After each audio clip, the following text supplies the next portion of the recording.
আসসালামু আলাইকুম প্রিয় বন্ধুরা। আরবি ২৯টি হরফকে ৩ ভাবে উচ্চারণ করিতে হয়। ১৯ হরফ সবসময় বারিক অর্থাৎ পাতলা করিয়া পড়িতে হয়। তার মধ্যে হচ্ছে বা,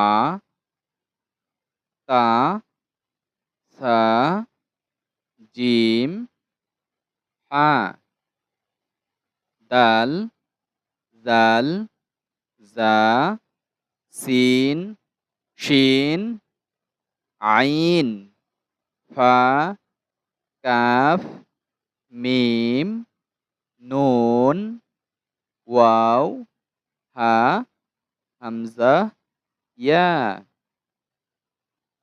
৭ হরফ সবসময় পুর অর্থাৎ মোটা করিয়া পড়িতে হয়। যেমন খ, সদ, বদ, গইন, অ, কফ, ল। ৩ হরফ কখনো বারিক কখনো পুর করিয়া পড়িতে হয়। যেমন আলিফ, লাম, র।